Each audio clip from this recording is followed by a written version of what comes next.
Leeds United have beaten Nottingham Forest for the second time in 4 days, actually, securing a 2-0 victory at the City Ground to advance to the third round of the Carabao Cup. Now, Dan James opened the scoring with an impressive individual effort before James Justin added a second, leaving new Forest boss Oliver Glasner to reflect on another frustrating defeat.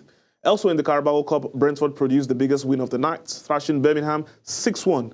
Nathan Collins scored twice, while Callum Wilson, Aaron Hickey, Mikel Damsgaard, and Igor Thiago were also on target. There was also good news for Super Eagles striker Taiwo Awoniyi, who marked his first full appearance for Coventry City with a goal and an assist in their 4-2 win over Plymouth Argyle. I remember the assist for that goal was by a Ghanaian man. Now, all three newly promoted Premier League sides progressed, with Hull City overcoming Stoke on penalties after a 1-1 draw. Joining myself and Toyosi in this conversation is a friend of the house, Robert Wheeler. Robert, good afternoon to you. It's always a pleasure to have you on the show. Now, Leeds have now beaten Nottingham Forest twice in 4 days. Sincerely speaking, I was shocked, especially by last night's result. But how significant is this result for Leeds, and how concerning is Forest's start under Oliver Glasner?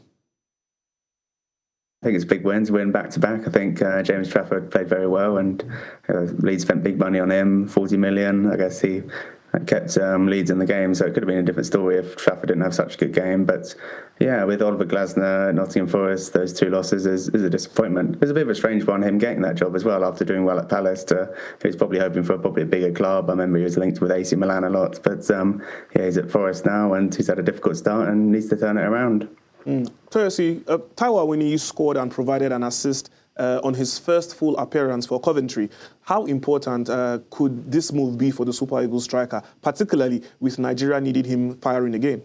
Well, this is the first time in a very long time that Awoniyi is not firing into the scoring net. But what I want to say is that it's going to be very pivotal for Coventry City in the Premier League. I mean, against Arsenal, if I would excuse him for the performance against Arsenal, it was brought on. And we know how even big strikers like Haaland struggle against Arsenal. So it's permitted, to probably struggle against Arsenal. But, scoring yesterday, making an assist as well, is a good, tone for him. He's setting this right tone ahead of the Premier League. And I think he's going to translate this same form, transfer it into the English top flight. All right, then. Robert, all three newly promoted Premier League sides progressed. So, does their performance in this round suggest they could be better equipped for the Premier League this season than many expected? Yeah, I think it's a big positive. Obviously, they've got a tough task staying in the division, which will be their priority rather than the cup. But yeah, I guess they did beat teams in lower divisions, like Ipswich beat Leicester, Hull beat Stoke. So yeah, it's a positive getting through, and momentum will be key for them. But yeah, I think as the season progresses, if they have a long cup run, then that could affect their league form. Okay, then. Well, all the best to the three newly promoted teams in the Premier League, talking about Hull City, Coventry, and what was the last team again? Hull City, Coventry, and Ipswich. And Ipswich as well. Yeah, thank you for the reminder. All the best to those three teams. Let's not forget that there are more Carabao Cup games happening this evening. Bradford City will be taking on Burnley. Newcastle United will be taking on West Bromwich Albion. Tottenham Hotspur will be taking on Charlton Athletic. Preston North End will be taking on Everton. Yesterday, there was a La Liga game that went down between Valencia and Real Betis. Valencia losing at home to Real Betis. And tonight, Real Madrid will be taking on Real Sociedad. It will be Jose Mourinho's first time back at the Bernabeu since he became Real Madrid coach for the second time. Now, still talking about English football, recognition for two outstanding performers from the 2025-26 season as Bruno Fernandes and Khadija Boni-Shaw have been named the PFA Players of the Year. Fernandes, the Manchester United captain, enjoyed a record-breaking Premier League campaign, registering 21 assists, the most in a single season, while also scoring 9 goals. For Shaw, it is another major individual honour after she helped Manchester City win the Women's Super League title. The Jamaica international scored 21 league goals, claimed her third consecutive WSL Golden Boot, and also helped City lift the FA Cup. There was also success for Manchester City's Nico O'Reilly, who won the Men's Young Player of the Year award, while Arsenal's Olivia Smith retained the women's prize. Antoine Semenyo makes history as the first Ghanaian to make the PFA Premier League Team of the Year. Now, Nigerian forward Femi Azeez has also been named the Professional Footballers Association Championship Team of the Year, following his impressive performances for Millwall during the 2025-26 season. So, were Fernandes and Shaw the clear choices, and what does their recognition say about their impacts last season. Robert, coming back to you on this. Bruno Fernandes has been named the PFA Player of the Year despite Manchester United ending the season without a trophy. How deserving was the award? Yeah, I guess as it's an individual award, Bruno Fernandes probably does deserve it. I mean, his stats were incredible. I think 35 Premier League games, 9 goals, 21 assists. He basically carried Man United on their back, on his back, and getting them to finish third. I guess there's an argument that maybe an Arsenal player should have got it, maybe someone like Declan Rice. But I think it's almost a credit to Arsenal that they don't have any stars, that they are more about the collective and they're more of a team, that his individual award may not matter, and that's why they won the Premier League.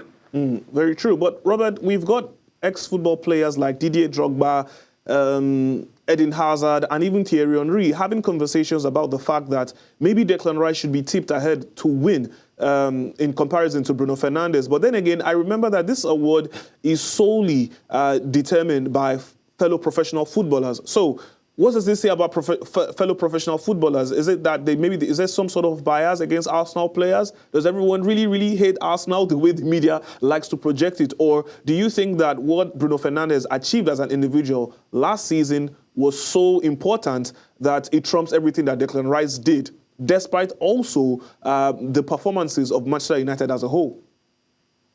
Yeah, possibly a bit of that, because these players that they've been competing against Arsenal, they'd have been frustrated with Arsenal going on to win the title. So maybe there's a bit like, oh, if you are a competitor, you won't want to vote for them. But I would say it's also a respect thing that they have all voted for Bruno Fernandes because they're the ones playing against him and they know how instrumental he was. I mean, his goal and assist record is very good. So yeah, I think it's more of a respect thing to Bruno Fernandes rather than an anti-Arsenal agenda, if I'm honest.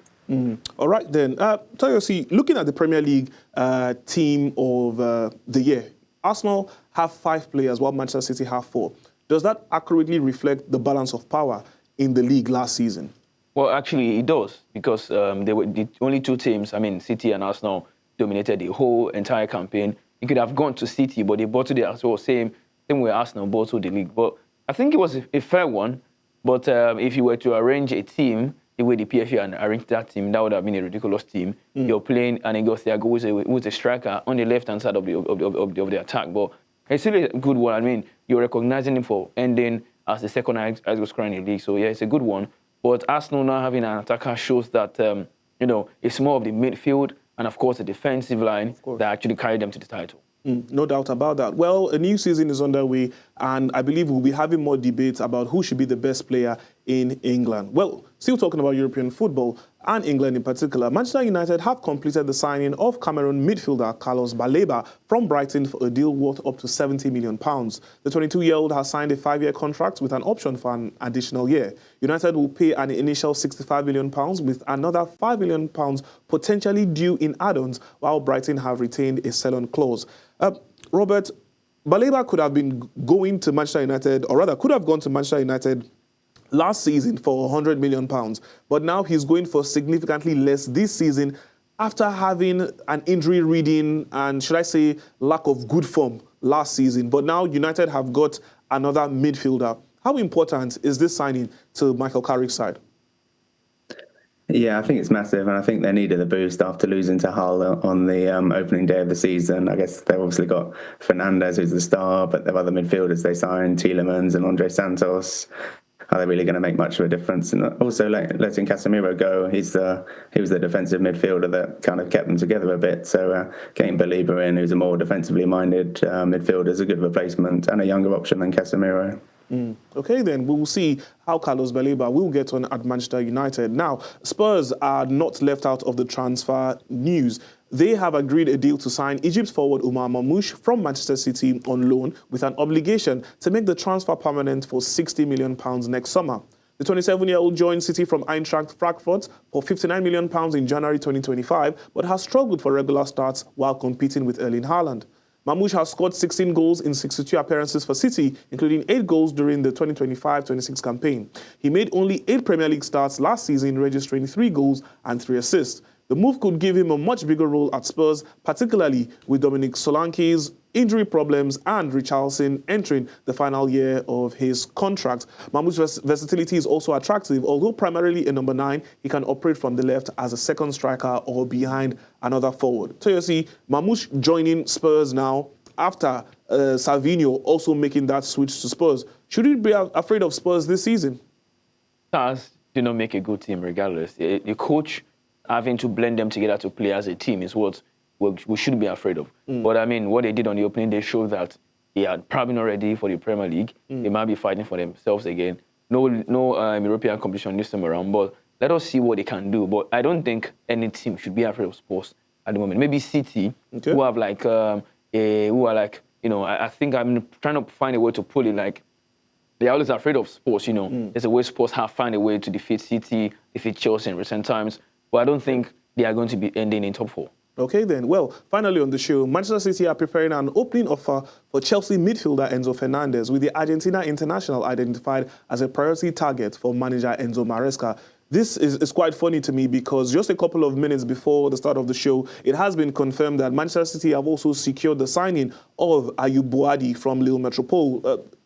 Robert, in 1 minute, in your own opinion, do you think that the acquisition of players from Manchester City over the last 2 years is quite absurd, considering the fact that there is still a 115 counts charge against them? They have spent about £726 million since that charge became public, and since we're told that we'll be getting a verdict sometime this year.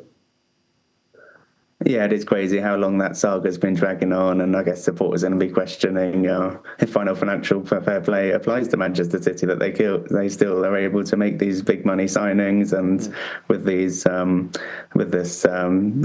whatever the repercussions of this charge will be, and they may, we don't know what it will be, a transfer ban, but I guess while they don't have a transfer ban, they're making the most of it by making big money signings. Exactly, no doubt about that. Maybe they're even preparing for an impending ban, but hopefully we do get to find out as soon as possible. Robert Wheeler, thank you so much for your time on the show. It's always a pleasure. Toyosi, thank you so much for staying with me for the entirety of the show. Do enjoy the rest of your days.